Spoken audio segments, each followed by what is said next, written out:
ആഗോള അയ്യപ്പ സംഗമം നടത്തി ഭക്തരുടെ കണ്ണിൽ പൊടിയിടാനുള്ള ശ്രമം പിണറായി വിജയൻ സർക്കാർ നടത്തുന്നത് ഒരു വശത്ത്, മറുവശത്ത് ശബരിമലയിലെ സ്വർണ്ണപ്പാളികൾ വരെ മോഷ്ടിച്ചു കടത്തുന്നു എന്നുള്ള വാർത്തകൾ മറുഭാഗത്ത്. ഇന്ന് പുറത്തു വന്ന വാർത്തകൾ ഞെട്ടിപ്പിക്കുന്നതാണ്. 2019 അറ്റകുറ്റപ്പണികൾക്കായി ശബരിമലയിൽ നിന്ന് കൊണ്ടുപോയ 42 കിലോയുള്ള സ്വർണ്ണപ്പാളി തിരികെ എത്തിയപ്പോൾ 4 കിലോ കാണാനില്ല, 4 കിലോ ആവിയായി പോയി. അതേസമയം ഈ തിരികെ എത്തിച്ചപ്പോൾ ഈ സ്വർണ്ണപ്പാളികളുടെ തൂക്കം പരിശോധിക്കാൻ ദേവസ്വം ബോർഡ് അധികൃതർ തയ്യാറായതുമില്ല. ഹൈക്കോടതിയുടെ കൃത്യമായ പരിശോധനയിലാണ് 4 കിലോ സ്വർണ്ണപ്പാളിയുടെ കുറവ് കണ്ടെത്തിയത്. ഇന്ന് ഹൈക്കോടതി ഇക്കാര്യത്തിൽ അടിയന്തര അന്വേഷണത്തിന് ഉത്തരവിട്ടു. ദേവസ്വം ബോർഡ് അന്വേഷണത്തോട് സഹകരിക്കണമെന്ന് നിർദ്ദേശവും നൽകി. ദേവസ്വം വിജിലൻസ് 3 ആഴ്ചയ്ക്കുള്ളിൽ അന്വേഷിച്ച് റിപ്പോർട്ട് സമർപ്പിക്കണമെന്നാണ് ഹൈക്കോടതിയുടെ പ്രധാന ഉത്തരവ്. ഒരു കാര്യം ഭക്തർ ചിന്തിക്കണം. ശബരിമലയിലെ വെട്ടിപ്പും തട്ടിപ്പും കൊള്ളയടിയും ഇന്നും ഇന്നലെയും ആരംഭിച്ചതല്ല. പക്ഷെ കണ്ണിമ ചിമ്മാതെ ഹൈക്കോടതി നോക്കിയിരുന്നിട്ട് പോലും ഈ മോഷണത്തിന് ഒരു അറുതി വരുത്താൻ കഴിഞ്ഞില്ല എന്നുള്ളത് ഞെട്ടിപ്പിക്കുന്ന കാര്യമാണ്. ദിവസങ്ങൾക്ക് മുൻപാണ് ദ്വാരപാലക ശില്പങ്ങളിൽ പൊതിഞ്ഞിരുന്ന സ്വർണ്ണപ്പാളികൾ ചെന്നൈയിലേക്ക് അറ്റകുറ്റപ്പണിക്കായി കൊണ്ടുപോയത്. ആരോടും ചോദിക്കാതെ, ഹൈക്കോടതി ദേവസ്വം ബെഞ്ചിന്റെ അനുമതി തേടാതെ, ഹൈക്കോടതി നിരീക്ഷിച്ച, ഹൈക്കോടതി നിർദ്ദേശിച്ച ആളുകളിൽ നിന്ന് ഉത്തരവ് വാങ്ങാതെ, സ്വന്തം ഇഷ്ടപ്രകാരം സ്വന്തം നിലയ്ക്ക് തീരുമാനമെടുത്ത് ദേവസ്വം ബോർഡ് അധികൃതർ ആ സ്വർണ്ണപ്പാളിയുമായി ചെന്നൈയിലേക്ക് പോയി. കൊണ്ടുപോയത് എത്ര അളവെന്നോ തിരികെ കൊണ്ടുവരുന്ന എത്ര അളവെന്നോ കണക്കില്ല. അങ്ങനെ ആർക്കും കൈയിട്ടു വാരാനുള്ള ഒരു ഇടമായി ശബരിമലയെ മാറ്റിയത് മാറി മാറി ഭരിച്ച ഇടതു വലതു സർക്കാരാണ്. കഴിഞ്ഞ 2 ടേമായി കേരളം ഭരിക്കുന്ന പിണറായി സർക്കാരാണ്. വിശ്വാസം എന്നതില്ല, അയ്യപ്പനോട് ഭക്തിയില്ല, സ്നേഹമില്ല, അയ്യപ്പനിൽ വിശ്വാസമില്ല.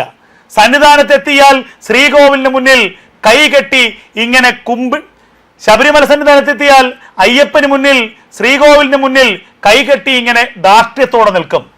അങ്ങനെയുള്ളവർക്ക് ഈ ശബരിമല ഒരു കറവ പശുവാണ്.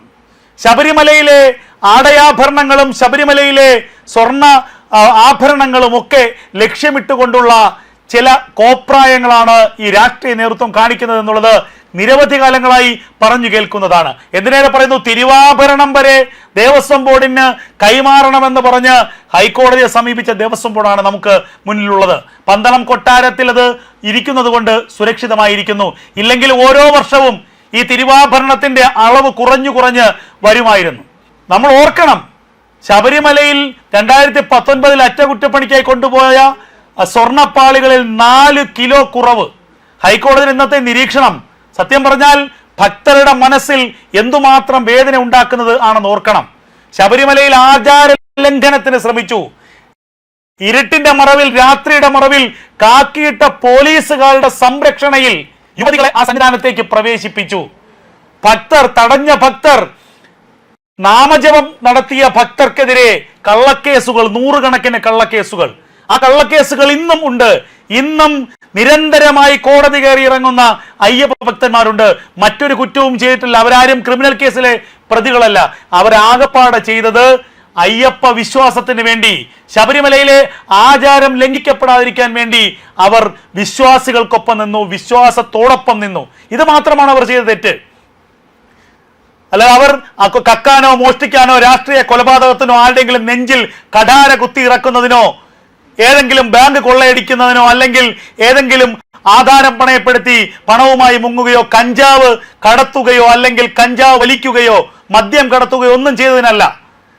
ശബരിമലയിലെ ആചാരം ലംഘിക്കരുത്, ഞങ്ങളുടെ അയ്യപ്പ സ്വാമിയുടെ വിശ്വാസം കാത്തു സൂക്ഷിക്കണം, ഞങ്ങൾക്ക് ഞങ്ങളുടെ അയ്യപ്പൻ വേണം എന്ന് പറഞ്ഞ് ഉറക്കെ ശബരിമല സന്നിധാനത്ത് നാമം ജപിച്ചതിനാണ് സ്ത്രീകളെയും പുരുഷന്മാരെയും എന്ന വേർതിരിവില്ലാതെ 100 കണക്കിന് ആളുകൾക്കെതിരെ കേസെടുത്തത്. ഇപ്പോൾ ഇതാ ആഗോള അയ്യപ്പ സംഗമം നടത്തുന്നു. എന്തിനാണ്? അടുത്ത വർഷം തെരഞ്ഞെടുപ്പ് വരാനിരിക്കുകയാണ്. ആ തെരഞ്ഞെടുപ്പിന് മുൻപ് എന്തെങ്കിലും തട്ടിക്കൂട്ട് കോപ്രായങ്ങൾ കാട്ടി ഭക്തരുടെ കണ്ണിൽ പൊടിയിട്ട് വീണ്ടും അധികാരത്തിലെത്തണം. നേരത്തെ കിറ്റ് കൊടുത്തൊരിക്കൽ അധികാരത്തിൽ വീണ്ടും എത്തിയതിന് സമാനമായ തട്ടിപ്പ് ആണ് ഇപ്പോൾ അരങ്ങേറാൻ പോകുന്നത്.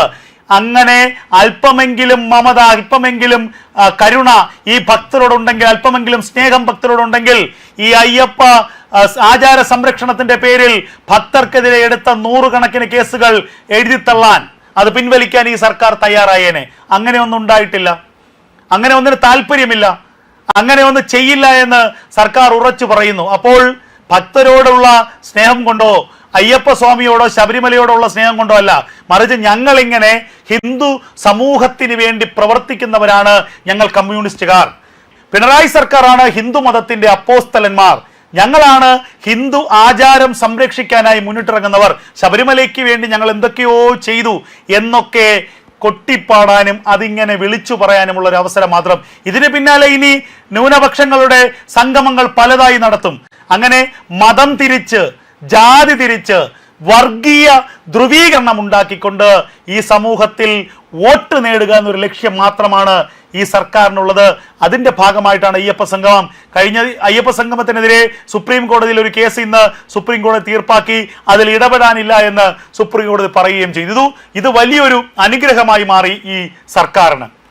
ഒരു ഭാഗത്ത് അയ്യപ്പന്റെ പേരിൽ സംഗമം നടത്തുന്നു, മുതലക്കണ്ണീരൊഴുക്കുന്നു, ശബരിമലയ്ക്ക് വേണ്ടി വാതോരാതെ സംസാരിക്കുന്നു. മറുഭാഗത്ത് ശബരിമലയിലെ സ്വർണ്ണപ്പാളി വരെ തരാതരം പോലെ അടിച്ചു മാറ്റുന്നു, കൊള്ള ചെയ്യുന്നു. എന്തോ സുഹൃതം കൊണ്ടാണ് അയ്യപ്പ സ്വാമിയുടെ വിഗ്രഹമെങ്കിലും ആ ശ്രീകോവിലിനകത്ത് ഇരിക്കുന്നത് എന്നുള്ളത് പറയാതെ വയ്യ. അയ്യപ്പ സ്വാമിക്ക് ശക്തിയുള്ളത് കൊണ്ട് മാത്രമാണ് ആ വിഗ്രഹം ആ ശ്രീകോവിലിനകത്ത് ഇരിക്കുന്നത്. അല്ലായിരുന്നുവെങ്കിൽ ഇതിനു മുൻപേ തന്നെ ആ ശബരിമല അയ്യപ്പ സ്വാമിയുടെ വിഗ്രഹത്തിന്റെ അളവ് കുറഞ്ഞു വരുമായിരുന്നു. അതിലും യാതൊരു തർക്കവുമില്ല. ഇനിയും പരിശോധിച്ചാൽ എന്തൊക്കെ ശബരിമലയിൽ നിന്ന് കൊള്ള പോയിട്ടുണ്ട് എന്നുള്ളത് മനസ്സിലാക്കേണ്ടി വരും. ഹൈക്കോടതിയുടെ കർശനമായ ഇടപെടൽ ഉണ്ടായാൽ മാത്രമേ ഈ ശബരിമല സന്നിധാനം നമുക്ക് കാത്തു സൂക്ഷിക്കാൻ കഴിയൂ.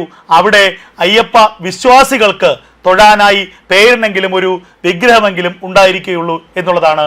ശബരിമല സന്നിധാനത്തെത്തിയാൽ അയ്യപ്പന് മുന്നിൽ, ശ്രീകോവിലിന് മുന്നിൽ കൈകെട്ടി ഇങ്ങനെ ധാർഷ്ട്യത്തോടെ നിൽക്കും. അങ്ങനെയുള്ളവർക്ക് ഈ ശബരിമല ഒരു കറവ പശുവാണ്. ശബരിമലയിലെ ആടയാഭരണങ്ങളും ശബരിമലയിലെ സ്വർണ്ണ ആഭരണങ്ങളും ഒക്കെ ലക്ഷ്യമിട്ടുകൊണ്ടുള്ള ചില കോപ്രായങ്ങളാണ് ഈ രാഷ്ട്രീയ നേതൃത്വം കാണിക്കുന്നത് എന്നുള്ളത് നിരവധി കാലങ്ങളായി പറഞ്ഞു കേൾക്കുന്നതാണ്. എന്തിനേറെ പറയുന്നു, തിരുവാഭരണം വരെ ദേവസ്വം ബോർഡിന് കൈമാറണമെന്ന് പറഞ്ഞ് ഹൈക്കോടതിയെ സമീപിച്ച ദേവസ്വം ബോർഡാണ് നമുക്ക് മുന്നിലുള്ളത്. പന്തളം കൊട്ടാരത്തിൽ അത് ഇരിക്കുന്നത് കൊണ്ട് സുരക്ഷിതമായിരിക്കുന്നു. ഇല്ലെങ്കിൽ ഓരോ വർഷവും ഈ തിരുവാഭരണത്തിന്റെ അളവ് കുറഞ്ഞു വരുമായിരുന്നു.